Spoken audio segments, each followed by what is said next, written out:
Well, the party's nominating conventions are over for the 2020 election cycle. They were essentially virtual. And amazingly, no one saw this coming, from a production quality perspective, the Republicans won.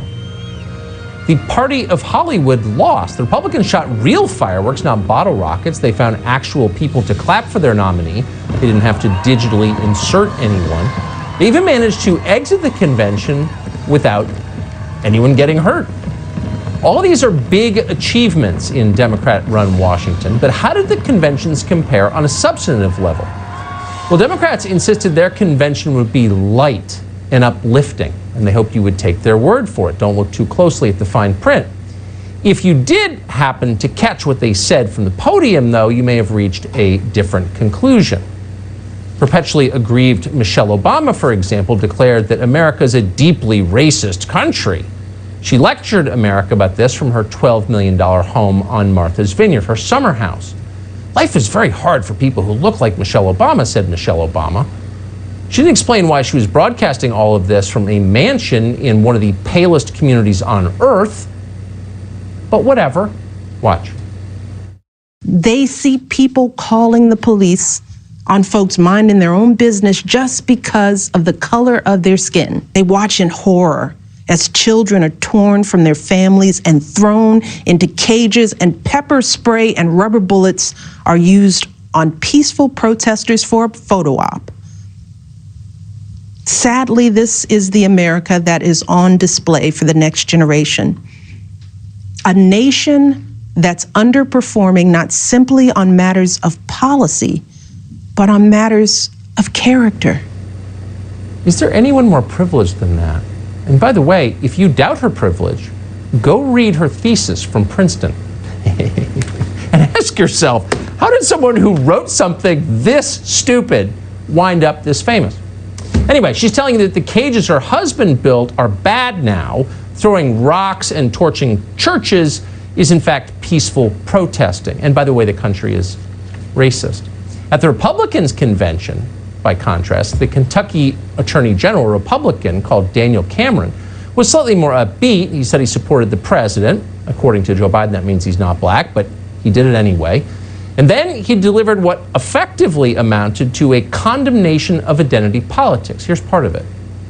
They believe your skin color must dictate your politics. And if you fail to conform while exercising your God-given right to speak and think freely, they will cut you.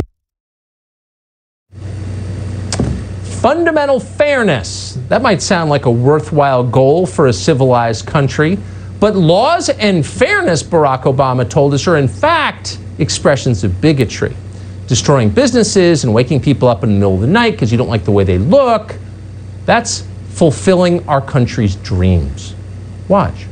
Americans of all races joining together to declare, in the face of injustice and brutality at the hands of the state, that Black Lives Matter. No more, but no less. To the young people who led us this summer, telling us we need to be better, in so many ways, you are this country's dreams fulfilled. Another pompous rich person lecturing us. Someday we're going to do a dramatic reading of his wife's Princeton thesis, by the way. It'll take the whole hour. You'll enjoy it. But whatever, none of the rioting that these people are encouraging will ever get to where they live. There aren't going to be any riots on Martha's Vineyard. None of the low-income housing projects that Barack Obama wants to build in your neighborhood will ever be constructed in his neighborhood. Barack Obama knows that. Republicans know it too. That's why in one of the smartest programming moves of their convention, Republicans didn't simply give speaking slots to politicians. They brought in people like Mark and Patricia McCloskey. That's the couple from St. Louis who were terrorized in their own yard by a mob of Biden voters and were indicted for trying to defend themselves. They spoke to the convention. Here's part of what they said.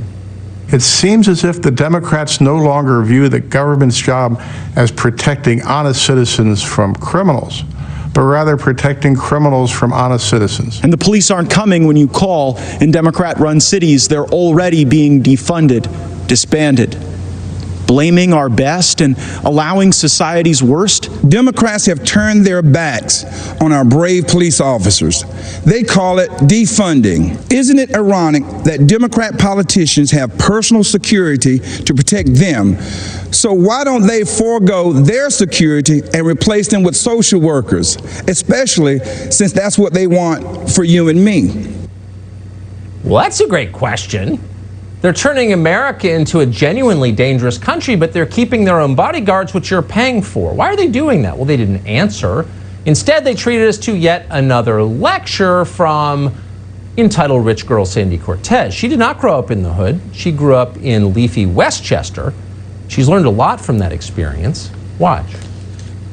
In fidelity and gratitude to a mass people's movement working to establish 21st century social, economic, and human rights, including guaranteed health care, higher education, living wages, and labor rights for all people in the United States. A mass people's movement, says Sandy Cortez of Westchester. That's what we need. Well, we've had quite a few mass people's movements around the world. One of them took place in Cuba in 1959. Maximo Alvarez grew up in Cuba. He lived through the world that Sandy Cortez would like to create. He fled to Florida to survive.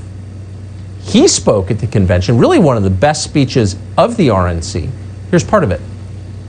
I heard the promises of Fidel Castro, and I can never forget all those who grew up around me, who looked like me, who suffered and starved and died because they believed those empty promises. Those false promises spread the wealth, free education, free health care, defund the police, trust the socialist state more than your family and your community.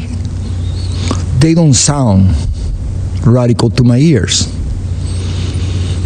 They sound familiar. They sound familiar. They do sound familiar. Trust the state more than you trust your own family. Yeah, that is what they're telling you, by the way. That's the theme that runs through it. Make us more powerful. Turn over your lives to us. Look, we often attack the Republican Party, and they deserve it.